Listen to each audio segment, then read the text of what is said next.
എല്ലാവർക്കും സുഖമാണെന്ന് വിശ്വസിക്കുന്നു. അപ്പോൾ നമ്മൾ ഒരു 10 കളർ പേപ്പർ വെച്ചിട്ട് ഈസി ആയിട്ട് ഉണ്ടാക്കിയെടുക്കുന്ന ഒരു സ്റ്റാറാണ് കേട്ടോ ഒന്ന് കാണിക്കുന്നത്. ഇതിനായിട്ടൊരു A4 സൈസ് പേപ്പർ എടുത്തിട്ട് ഇതുപോലെ രണ്ടായിട്ടൊന്ന് ഫോൾഡ് ചെയ്ത് കൊടുക്കുന്നുണ്ട്. അതിനുശേഷം ആ ഒരു ഫോൾഡ് ചെയ്ത് ലൈൻ വന്ന ഭാഗത്തായിട്ട് ഒരു സൈഡിൽ നിന്ന് ഇതുപോലെ വെച്ചിട്ട് സൈഡ് ഇതുപോലെ ഒന്ന് പ്രസ് ചെയ്ത് ഫോൾഡ് ചെയ്തെടുക്കാം. അതിനുശേഷം ഇതിൻ്റെ സെൻറ്ററിലായിട്ട് 1 സെൻറ്റിമീറ്റർ ആ ഒരു പേപ്പറിൻ്റെ ഒന്ന് മാർക്ക് ചെയ്ത് കൊടുക്കാം. അതിനുശേഷം ഒരു സ്കെയിൽ വെച്ചിട്ട് നമുക്കൊന്ന് യോജിപ്പിച്ചെടുക്കാം. ഇനി ഈ ഒരു ലൈൻ ഒന്ന് ഹൈഡാവുന്ന രീതിയിൽ പേപ്പറിൻ്റെ മറ്റേ സൈഡും ഇതുപോലെ വെച്ചിട്ട് ഒന്ന് ഫോൾഡ് ചെയ്തെടുത്ത ശേഷം ആ ഒരു ലൈനിനകത്ത് ഒന്ന് ഗ്ലൂ അപ്ലൈ ചെയ്തിട്ട് സ്റ്റിക്ക് ചെയ്തെടുക്കാം.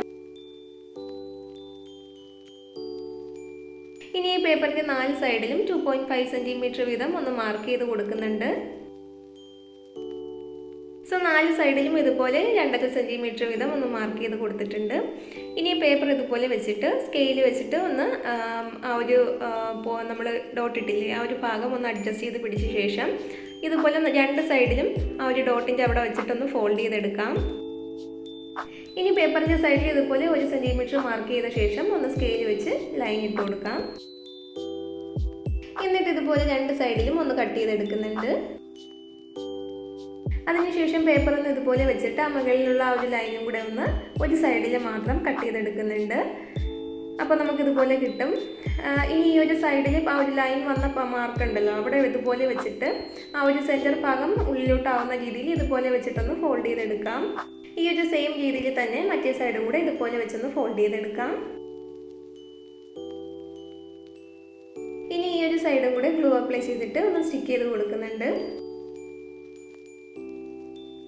ഇനി ഈ ഒരു സെയിം സൈസിലുള്ള എന്തെങ്കിലും ഒരു കാർട്ടൂൺ പേപ്പറിലോ എന്തെങ്കിലും നമ്മൾ ഇതുപോലെ ഒരു പാറ്റേൺ വരച്ചെടുക്കുന്നുണ്ട്. നമുക്കിഷ്ടമുള്ള ഏത് പാറ്റേൺ വേണമെങ്കിലും വരച്ചെടുക്കാം. നമ്മൾ വരച്ചെടുക്കുന്ന ആ ഒരു സെയിം ഒരു സൈഡിലുള്ള തന്നെ സെയിം സൈസിൽ തന്നെ മറ്റേ സൈഡിലും വരണമെന്ന് മാത്രമേ ഉള്ളൂ. പിന്നെ ഇതുപോലെ ഇപ്പോൾ ഒന്ന് വരച്ചെടുത്തിട്ട് ഈ ഓരോ സൈഡും ഇതുപോലെ ഒന്ന് കട്ട് ചെയ്തെടുക്കാം.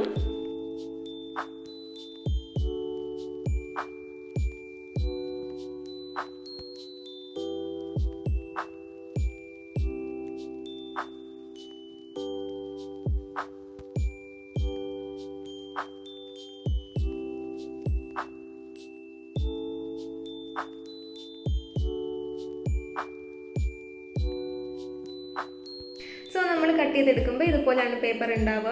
ഇനി ഇതുപോലത്തെ ഒരു 10 പേപ്പറും കൂടെ ഒന്ന് കട്ട് ചെയ്തെടുക്കുന്നുണ്ട്. അതിനുശേഷം ഓരോ പേപ്പറിൻ്റെ മുകളിൽ ഗ്ലൂ അപ്ലൈ ചെയ്തിട്ട് സെൻറ്ററിൽ മാത്രം ഇതുപോലെ ഒരു ലൈനായിട്ട് ഒന്ന് ഗ്ലൂ അപ്ലൈ ചെയ്തിട്ട് ഓരോ പേപ്പറും ഓരോ ഇതുപോലെ ഉണ്ടാക്കിയെടുത്തില്ലേ അത് ഓരോന്നും ഇതുപോലെ വെച്ചിട്ട് ഒന്ന് സ്റ്റിക്ക് ചെയ്ത് മാത്രം കൊടുത്താൽ മതി. അപ്പോൾ ഓരോന്നും ഇതുപോലെ വെച്ചൊന്ന് സ്റ്റിക്ക് ചെയ്തെടുക്കാം. സോ എല്ലാ പേപ്പറും ഇതുപോലെ ഒന്ന് സ്റ്റിക്ക് ചെയ്തെടുത്ത ശേഷം ലാസ്റ്റ് പേപ്പറിൽ ഇതുപോലെ ഒന്ന് ഗ്ലൂ അപ്ലൈ ചെയ്തിട്ട് ഒരു സൈഡിൽ നിന്ന് ഇതുപോലെ ഒന്ന് വെച്ച് മറ്റേ സൈഡിലോട്ട് ഒന്ന് നമുക്ക് സ്റ്റിക്ക് ചെയ്ത് കൊടുക്കുമ്പം നമ്മുടെ സ്റ്റാർ റെഡി ആയിട്ടുണ്ട്. ഇനി ഇതൊന്ന് ഹാങ് ചെയ്തിടാനായിട്ട് ഒരു നൂല് വെച്ച് ഇതുപോലെ ഒന്ന് ഒരു ഹോൾ ഇട്ടിട്ട് അതിലൊന്ന് കെട്ടി കൊടുക്കാം. സോ ഈ ഒരു സ്റ്റാർ നിങ്ങൾക്ക് ഇഷ്ടമായിട്ടുണ്ടെങ്കിൽ കമൻറ്റ് ബോക്സിൽ ഒന്ന് അറിയിക്കാൻ മറക്കരുത്. അതുപോലെ തന്നെ ലൈക്ക് കൂടെ ഒന്ന് ചെയ്തേക്കുക. വീഡിയോ ഇഷ്ടപ്പെട്ടിട്ടുണ്ടെങ്കിൽ മറ്റുള്ളവർക്കൊന്ന് ഷെയർ ചെയ്തും കൂടെ കൊടുക്കുക. അപ്പോൾ മറ്റൊരു വീഡിയോയുമായിട്ട് ഉടനെ വരുന്നത്. ബൈ. Thanks for watching.